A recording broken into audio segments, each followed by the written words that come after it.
Sales में हर no असल में नो नहीं होता। कभी कभी वो सिर्फ एक नेचुरल रिएक्शन होता है, कभी एक डिले और कभी एक रियल कंसर्न हो सकता है। लेकिन लफ्ज हमेशा पूरी स्टोरी नहीं बताते। प्रोस्पेक्ट जो बोल रहा हो जरूरी नहीं कि उसके माइंड में भी एग्जैक्टली वही चल रहा हो, क्योंकि ह्यूमन माइंड किसी भी अनफेमिलियर ऑफर, किसी अननोन पर्सन या किसी पॉसिबल चेंज को फेस करता है तो नेचुरली उसका पहला रिस्पॉन्स लॉजिक से नहीं, वो इंस्टिंक्ट से आता है। माइंड पहले सिचुएशन को जज करता है, रिस्क को मेजर करता है, अपनी करंट पोजीशन को प्रोटेक्ट करता है, और ये सब नेचुरली होता है, इंटेंशनली नहीं। लेकिन इससे रेजिस्टेंस क्रिएट हो जाती है, और यही रेजिस्टेंस हमें ऑब्जेक्शन की फॉर्म में सुनाई देती है। लेकिन हर रेजिस्टेंस का मीनिंग सेम नहीं होता। कुछ ऑब्जेक्शन सिर्फ ऑटोमेटिक रिफ्लेक्स होते हैं, कुछ डिसीजन को डिले करने का तरीका, और कुछ जेन्युइन कंसर्न भी हो सकते हैं जिन्हें प्रॉपरली एड्रेस करना जरूरी होता है। इस वीडियो में हम देखेंगे रिफ्लेक्ट ऑब्जेक्शन को आइडेंटिफाई कैसे करना है, डिले के पीछे छुपी हुई हेसिटेशन को अनकवर कैसे करना है, रियल ऑब्जेक्शन को आइडेंटिफाई कैसे करना है, और बिना आर्ग्यू किए प्रोस्पेक्ट को कॉन्वर्सेशन में वापस कैसे लाना है। क्योंकि ऑब्जेक्शन हैंडलिंग का मतलब हर बात का जवाब देना नहीं होता। ऑब्जेक्शन हैंडलिंग का मतलब होता है ये समझना कि प्रोस्पेक्ट ने जो कहा है क्या वही उसकी असल प्रॉब्लम है या असल प्रॉब्लम सामने आना बाकी है। तो चलें आज का टॉपिक हम स्टार्ट करते हैं। मैंने पिछली वीडियोस में आपको बताया था कि आपने हुक्स कैसे इंट्रोड्यूस करने हैं, आपने परमिशन कैसे लेनी है, और आपने अच्छे हुक और परमिशन के साथ अगर कॉन्वर्सेशन स्टार्ट कर ली तो आपको 30 to 40 सेकंड मिल जाएंगे जहां पे आप आपने अपनी पिच रखनी है। तो आपकी जो पिच है उसके अंदर ऑब्वियसली आपने एक ब्रिज क्रिएट करना है, वैल्यू पिवट या पेन एम्पलीफाई आपने करना है। That's totally up to you. आप वैल्यू प्रोवाइड से बात स्टार्ट करते हैं या उनके पेन से आप बात स्टार्ट करते हैं, लेकिन आपकी जो पिच है ये इतनी परफेक्ट होनी चाहिए कि ये नेचुरल साउंड करनी चाहिए। ऐसे नहीं लगना चाहिए कि कोई हमारे सामने कोई ऐसे पढ़ना शुरू हो गया है। इट शुड साउंड नेचुरल, जैसे नेचुरल कॉन्वर्सेशन हो रही है। एंड जब आपने जैसे आपने ब्रिज स्टार्ट किया जिसमें आपने अपनी इंडस्ट्री के हवाले से बात करनी है, आपने उनका जो रिस्क है या हेडेक है, जो कॉस्ट है, आप उसको कैसे सॉल्व करने जा रहे हैं, आप वैल्यू पिवट की तरफ लेके जा रहे हैं या फिर आप पेन एम्पलीफाई करके लेके जा रहे हैं, then very important thing will be कि आपने अपनी पिच की जो क्लोजिंग है वो एक क्वेश्चन के साथ करें। डिस्कवरी जिसको बोलते हैं, आपकी जो पिच है वो क्लोजिंग जो है उसका एक क्वेश्चन होना चाहिए। देखिए क्वेश्चन मैं इसलिए बोलता हूँ कि आपने जब पिच कंप्लीट कर ली तो मोस्ट प्रोबेबली यहीं पे आप कॉल ड्रॉप आउट करवा देंगे। तो इससे बेहतर है कि आप कॉन्वर्जेशन को प्रोलॉन्ग करें, और प्रोलॉन्ग करने का बेस्ट तरीका होता है सवाल पूछना। आप कोई अच्छा सवाल उनसे करें, उसके इंडस्ट्री के रिलेटेड सवाल करें। ऑब्वियसली कोई इसमें परफेक्ट क्वेश्चन नहीं होता, आपके ऊपर डिपेंड करता है कि आपकी जो टोन है, आपकी जो साउंड क्वालिटी है, आपका जो अंदाज है बोलने का, उस पर कौन सा सवाल ज़्यादा फिट इन बैठता है, और आप किस तरीके से आप अगले की अटेंशन को अपनी तरफ लेके आते हैं और उससे कन्वर्सेशन प्रोलॉन्ग करते हैं। Discovery question is very important. आपकी पिच क्लोजिंग के ऊपर अगर क्वेश्चन होगा तो कॉन्वर्जेशन की तरफ बात जाना शुरू होगी, और हमारा टारगेट तो यही होता है कि हम पहले कॉन्वर्जेशन स्टार्ट करें, अगले से बातचीत स्टार्ट करें। जब बातचीत होगी तो ही क्लोजिंग की तरफ हम लेके जाएंगे। आप जितने भी प्रोफेशनल सेल्स एजेंट वगैरह सबको देख लें, वो हमेशा एंडिंग क्वेश्चन के ऊपर करते हैं अपनी पिच। जो क्लोज करते हैं वो पिच ऐसे लग रहा होता है नेचुरल कॉन्वर्सेशन हो रही है, कोई बात बता रहा है, और इन द एंड कोई क्वेश्चन ऐड कर लेता है, और क्वेश्चन से ये होता है कि आप कॉन्वर्सेशन को आगे लेके जाते हैं। नेक्स्ट हमारा ऑब्जेक्शन हैंडलिंग आएगा, क्योंकि आपने जब क्वेश्चन पूछा तो 90% ऑफ द टाइम आपके सामने कोई ना कोई ऑब्जेक्शन आएगा। देखिए जितने भी प्रोफेशनल सेल्स के लोग होते हैं वो सवाल करते हैं और उनके सामने ऑब्जेक्शन आता है। इस वीडियो में हम ऑब्जेक्शन को देखेंगे आपने क्या करना है, क्योंकि यहाँ पे आपकी कॉल्स ड्रॉप हो जाएंगी। अगर हुक के ऊपर maximum of the calls obviously वो हुक के ऊपर ड्रॉप हो रही हैं, और आपने हुक या परमिशन जो भी बोला तो आपकी मैक्सिमम कॉल्स वहाँ पे ड्रॉप होंगी। लेकिन जो बंदा आपके साथ बात आपको कैरी ऑन करने का कहता है और आप अपनी उसको पिच सुनाते हैं, तो यहाँ पे वो कोई ना कोई ऑब्जेक्शन दे के आपकी कॉल ड्रॉप करेगा। व्हाटसोएवर आप जो मर्जी के सामने क्वेश्चन रखें, आप ये नोट करेंगे कि आपको इन द एंड कोई ना कोई ऑब्जेक्शन वो रेज करेगा और वो कॉल को ड्रॉप कर देगा। पिच जो पार्ट था उसको सिर्फ एंगेज करने का एक तरीका था। आपने हुक से उसको एंगेज किया, आपने अपनी जो bridge, value pivot, discovery question, इसके साथ आपने उसको मजीद एंगेज किया। यहाँ तक अगर आपने उसे लेके आ गया, देन वो कोई ना कोई ऑब्जेक्शन देगा, ऑब्जेक्शन आपके सामने रखेगा, कोई जेन्युइन कंसर्न शो करने की करेगा और कॉल को ड्रॉप करने की कोशिश करेगा। और आपका यहाँ पे काम होगा, हमने उसको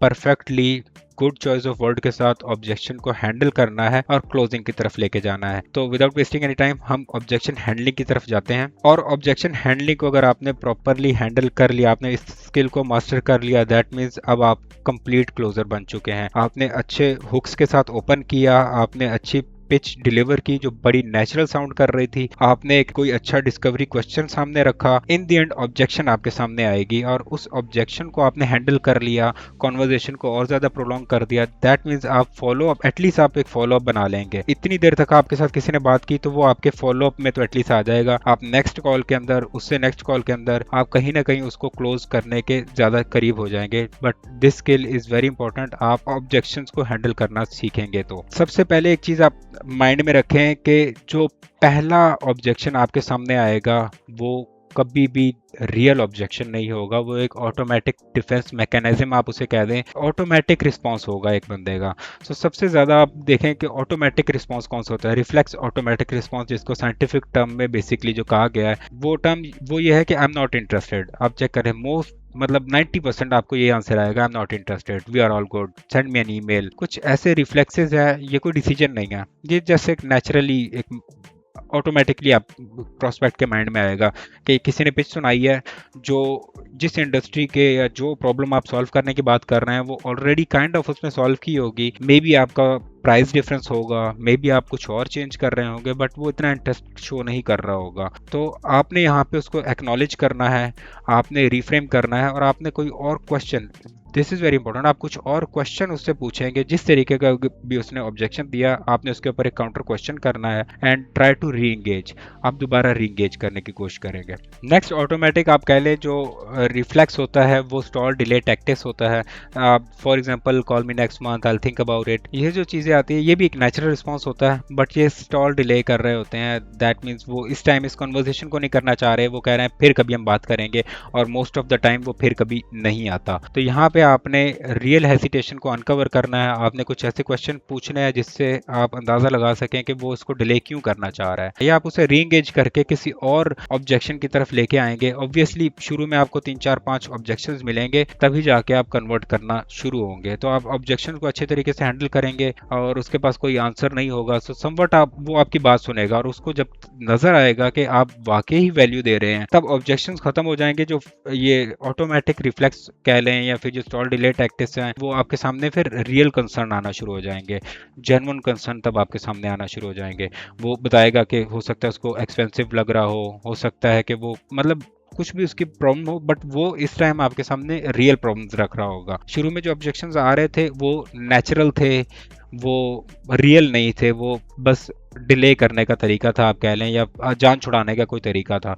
लेकिन आपने राइट क्वेश्चंस पूछे हैं, आपने सही कन्वर्सेशन की है, फ्रेंडली टोन में की है, तब वो आपको रियल कंसर्न बताएगा। और मोस्ट प्रोबेबली अगर प्राइस के हवाले से बात करता है या फिर ऑलरेडी उसके पास वो सर्विस है इस हवाले से बात करता है, तो आप उस हवाले से अपने आप को वेल प्रिपेयर करेंगे। बट आई विल सजेस्ट कि आपने क्या करना है, आपको जो ऑब्जेक्शंस आते हैं ऑब्वियसली पहले 2 3 दिन 4 5 हफ्ते महीने के अंदर तो नहीं आएंगे, बट एक टाइम के साथ आप कलेक्ट कर पाएंगे कि आपको कौन कौन से ऑब्जेक्शन सामने आते हैं। Like I am not interested, we already have a dispatcher, we have agency, send me an email, I am busy right now, it's too expensive. तो ये जो कॉल मी नेक्स्ट मंथ और आई एम नॉट इंटरेस्टेड तो kind of same ही है, मतलब ये other words में आई एम नॉट इंटरेस्टेड उसने आपको कह दिया। तो ये जो आपके सामने आ रहे होंगे ऑब्जेक्शंस, आपने इन ऑब्जेक्शंस के लिए भी आप कह लें अपने लिए पिच प्रिपेयर रखनी है कि ऐसी जब किसी ने बात की तो आपने स्टार्ट थोड़ा सा कैजुअल, थोड़ा हंस के, थोड़ा स्मॉल टॉक के साथ आपने इसको स्टार्ट करके देन आपने उसके ऊपर मतलब आपकी जो पिच है वो इस तरीके से रेडी होगी हर ऑब्जेक्शन के हवाले से। पहला हुक आपने रेडी किया,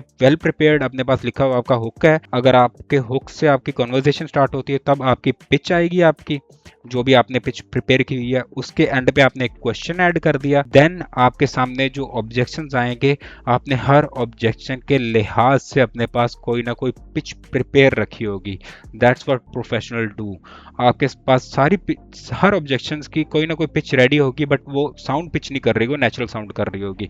अपने आप को इतना प्रिपेयर, आपने वो बोल बोल के इतना प्रैक्टिस की होगी कि वो आपको वो नेचुरल साउंड करना शुरू हो जाएगी। एंड आप ये देखेंगे कि आप कैसे कॉन्वर्जेशन की तरफ लेके आ रहे हैं, और आपकी जो कॉन्वर्जेशन अगर 1 मिनट 2 मिनट तक चली गई, आई कैन गारंटी 1 मिनट से ऊपर आपने किसी के साथ बात कर ली, देन कॉल क्लोजिंग के टाइम वो आपको कुछ ना कुछ दे के जाएगा। ऑब्वियसली सेल तो नहीं दे के जाएगा, बट फॉलो अप दे जाएगा, नेक्स्ट टाइम बात करने के दे जाएगा, कुछ इंटरेस्ट के हवाले से बात दे जाएगा। और डिस्पैच के हवाले से अगर आप बात कर रहे हैं तो आप अगर उससे जिप कोड मांगेंगे तो आपको वो जिप कोड दे के जाएगा। तो जिप कोड अगर आपके पास आ गया, आप उसे कोई लोड ऑप्शन सेंड करके दोबारा आप उसके साथ कॉन्वर्जेशन में एंगेज कर सकते हैं। और आगे कंटिन्यू कर सकते हैं। अगर आप B2B बिजनेस कर रहे हैं, कोई से SEO की काम कर रहे हैं, तो आप उसको कुछ ना कुछ डॉक्यूमेंट प्रिपेयर करके उसको सेंड कर सकते हैं और वहां से आप कैरी ऑन कर सकते हैं और सेल क्लोजिंग की तरफ आप देखेंगे कैसे लेके जाएंगे। तो क्विकली मैं वापस इस स्ट्रक्चर के ऊपर आता हूँ। आपका हुक जो है वो प्रिपेयर होगा। आपका जो हुक के अंदर ही अगर आपने परमिशन ऐड की हुई है या आपने इसको सेपरेट किया हुआ है, ये आपके पास वेल प्रिपेयर्ड सिंगल लाइन आपके पास वेल प्रिपेयर्ड होगी। अगर आपको कोई कहता है कैरी ऑन या आई एम लिसनिंग, जो भी आपसे बात कर रहा है, तो आपने जो वैल्यू पिवट कर रहे हैं, आप पेन एम्पलीफाई कर रहे हैं या आप जो भी आप कर रहे हैं, आपकी वेल प्रिपेयर्ड एक स्क्रिप्ट होगी। It will be just one. आप एक वेल प्रिपेयर्ड स्क्रिप्ट के साथ जाएंगे, उसके एंड में क्वेश्चन रखेंगे। देन यू सी कि आपके सामने ऑब्जेक्शंस आ रहे हैं। आप हर ऑब्जेक्शंस जो है 7 8 10 ऑब्जेक्शंस होंगे, उनके हवाले से आपने कुछ ना कुछ अपने लिए प्रिपेयर करना होगा। और हो सकता है कि एक दो ऑब्जेक्शंस के ऊपर वो जंप मारे जो ऑलरेडी आपने अपने पास नोट रखे हुए हैं। और जब कॉल लंबी हो रही है, देन आप उसको चांस देंगे कि कॉल काफ़ी देर हो गई है, I know I am taking a lot of time. तो आप एक काम करो, आपने पहले बड़ी डिमांड मांगी थी, ऑब्वियसली सेल पूरी मांगी थी start of the conversation, but आप उससे कोई छोटी मोटी चीज़ मांग लेंगे। Let's say give me time, मैं आपको एक डॉक्यूमेंट प्रिपेयर कर देता हूँ। अगर डिस्पैच का कर रहे हैं तो मुझे जिप कोड दो, I send you some couple of options and let's see. तो इस तरीके से आपने इसको कॉन्वर्जेशन को आगे लेके जाना है और इस कॉल को फॉलो अप में कन्वर्ट कर देना है। आई थिंक इसी वीडियो के अंदर मैं क्लोजिंग टेक्निक को वाइंड अप कर देता हूँ। क्लोजिंग के अंदर मैं आपको सजेस्ट करूंगा, अगर आप 3 महीने हो चुके हैं सेल्स के अंदर काम करें, 3 मंथ से आपका कम का एक्सपीरियंस है, तो आप पहली कॉल में क्लोजिंग की तरफ ना लेके जाएं। आपका यही टारगेट होना चाहिए कि मैं इसको फॉलो अप में कन्वर्ट करूँ। दैट मीन्स वही जो मैंने आपको स्ट्रक्चर बताया, आपने हुक क्रिएट किए, पिच अपनी बताई, डिस्कवरी क्वेश्चंस आपने सामने रखे, उसके बाद आपने ऑब्जेक्शन हैंडलिंग किया एंड फॉलो अप की तरफ आप बात को ले गए।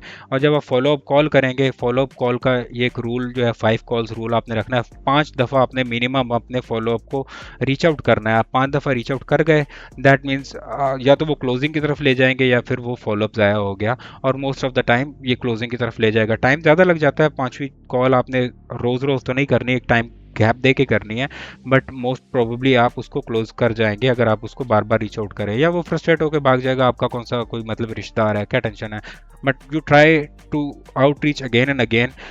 लेकिन इतना नहीं कि वो फ्रस्ट्रेट हो जाए एक गैप के साथ। अगर स्टिल वो फ्रस्ट्रेट होता है, डोंट टेक इट पर्सनल, लेकिन यहाँ पे कन्वर्जन भी ज़्यादा हो रही होंगी। एंड लास्टली मैं आपको नंबर्स एंड KPI के हवाले से बताऊँ, बट आपने अपना जो टारगेट रखना है ना, आपने डेली कॉल्स कितने की हैं, आपने देखना है कि कनेक्शन रेट आपका 30% आ रहा है कि नहीं। दैट मीन्स हर 10 कॉल में से 3 पिकअप हो रही हैं कि नहीं हो रही।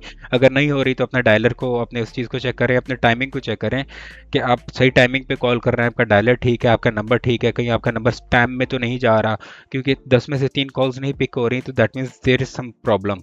अगर आपकी 3 कॉल्स पिकअप हो रही हैं और आप कन्वर्जेशन कन्वर्ट कर रहे हैं, और कन्वर्जेशन जो है वार्म लीड के अंदर कन्वर्ट हो रही है, मतलब कन्वर्जेशन इन अ सेंस कि अगर आपने किसी को कॉल की है और आपकी पिच सुनने के बाद उसने अगर आपको कहा कि कैरी ऑन, आपका हुक सुनने के बाद अगर कोई आपको कह रहा है अपनी पिच को कैरी ऑन करो, दैट मीन्स आप कन्वर्जेशन की तरफ लेके जा रहे हैं। और वो कन्वर्ट आप वार्म लीड की तरफ कैसे कर रहे हैं, फॉलोअप्स आप कितने बना रहे हैं, और इन दी एंड आप फॉलोअप्स को कितना कन्वर्ट कर पा रहे हैं, ये आपके पास पूरा मैट्रिक्स होना चाहिए। और आपको अंदाज़ा हो रहा होगा कि फिर मेरी कन्वर्जेशन कनेक्शन में प्रॉब्लम है, मैं डायलिंग कम कर रहा हूँ, क्या कन्वर्ट नहीं कर पा रहा, मेरे हुक ठीक नहीं है, क्या मेरी पिच ठीक नहीं है, क्या मेरे डिस्कवरी क्वेश्चन ठीक नहीं है, या मैं ऑब्जेक्शन हैंडलिंग ठीक नहीं कर पा रहा। अगर ये आप सही ठीक सारा कुछ ठीक कर पा रहे होंगे तो आप देखेंगे फॉलोअप्स की तरफ आप लेके जाएंगे, और 5 फॉलोअप रूल को आप कैरी ऑन करते हुए देखेंगे कि आप कितने क्लोजिंग कर रहे हैं। आपने अपने आप को वॉल्यूम के साथ कमिट करना है, आपने जितनी डायलिंग करनी है। आपने इंपॉर्टेंट चीज़ यह है कि आप अपने आप को रिव्यू भी कर रहे हैं कि आपने कितनी कॉल्स की हैं। और आप कुछ कॉल्स को पिक करें जो ज़्यादा लंबी कॉल्स गई हैं, या रैंडमली आप अपनी कॉल्स को चेक करें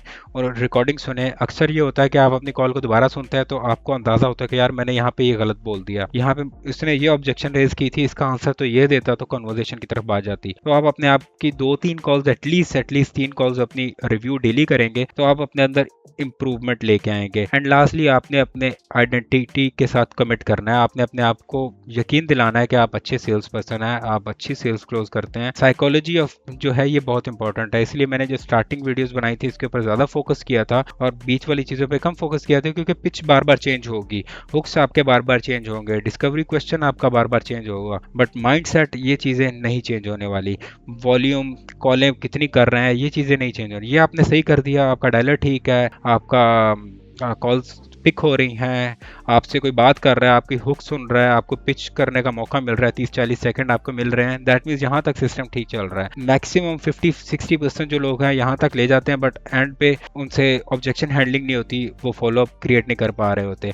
और मोस्ट ऑफ द टाइम तो लोग फॉलोअप की तरफ जा नहीं रहे, वो पहली कॉल पे सेल क्लोज करना चाहते हैं। तो ऐसे सिस्टम काम नहीं करता। आप प्रॉपर स्ट्रक्चर के साथ चलेंगे तो आप देखेंगे आप कितनी सेल्स क्लोज कर रहे हैं। एंड आई थिंक मैंने काफ़ी डिटेल के अंदर बता दिया और इस वीडियो को काफ़ी ज़्यादा लंबा कर दिया, बट ये चीज़ें बताना बहुत इंपॉर्टेंट थी, यहाँ पे आपके सामने पड़ी हुई है। अगर कोई चीज़ फिर भी मेरे से मिस हो जाती है तो आप काइंडली कमेंट सेक्शन के अंदर बताएं, मेरे नंबर आपके पास मौजूद है, आप मुझसे रब्ता करके पूछ सकते हैं। मैंने कोशिश की थी कि इस वीडियो सीरीज को जितना प्रिसाइज बना सकूँ। डिस्पैच की सीरीज तो मैंने बहुत ज़्यादा एक्सप्लेन के साथ बताई थी, क्योंकि वहाँ पे बताना ज़्यादा ज़रूरी था, उसका मटेरियल यूट्यूब पे बहुत कम था। सेल्स के वाले से यूट्यूब पे भी बहुत सारे अच्छे आपको टीचर्स मिल जाएंगे जो चीज़ों को समझा रहे हैं। पेड कोर्स के ऊपर मैं कभी भी नहीं जाऊँगा, आपको यही कहूँगा कि आप इन हवाले से कभी पेड कोर्सेज ना लें। आपके सामने जो मैंने ये चीज़ें रखी हैं सारी साइंटिफिक रिसर्च भी हैं, और ऑब्वियसली जो इंडस्ट्री में काम चल रहा है वही चीज़ें हैं। आपने खुद कॉलिंग करनी है, आप अगर खुद अपना रिव्यू कर रहे हैं, आप एक जो स्ट्रक्चर मैंने बताया, आप पेड कोर्स लेंगे तो भी आपको यही स्ट्रक्चर बताएंगे, ज़्यादा खोल के बस बता देंगे। इन दी एंड यही चीज़ होगी कि आपने खुद काम करना है, आप खुद डायलिंग करेंगे, आप अपना खुद रिव्यू करेंगे, आप देखेंगे कि मैं 300 कॉल्स मिला रहा हूँ, 400 कॉल्स मिला रहे हैं, 200 कॉल्स मिला रहा हूँ, बट कितनी कॉल्स पिक हो रही हैं, उनमें से मेरे हुक्स कहाँ जा रहे हैं, पिच कहाँ पे जा रही है, मैं ऑब्जेक्शन हैंडलिंग मेरी कहाँ पे जा रही है। और इन दी एंड आप देखेंगे कि आप फॉलोअप्स बना रहे हैं या क्लोजिंग कर रहे हैं। एंड लास्टली आप अपने आप को अगर आप बिलीव करेंगे कि हम अच्छे सेल्स काम कर सकते हैं, हम अच्छी सेल्स निकालेंगे, इन दी एंड आप अगर खुद सर्विस दे रहे हैं, वेल एंड गुड। अगर आप खुद सर्विस नहीं दे रहे, किसी प्रोफेशनल को आगे आउटसोर्स कर रहे हैं, that is also good. Choices yours, आप इसको कैसे लेके जाना चाह रहे हैं। And I think that's all from my side, और इंशाल्लाह मिलेंगे फिर किसी और वीडियो सीरीज के अंदर। टिल देन टेक केयर, अल्लाह हाफिज़।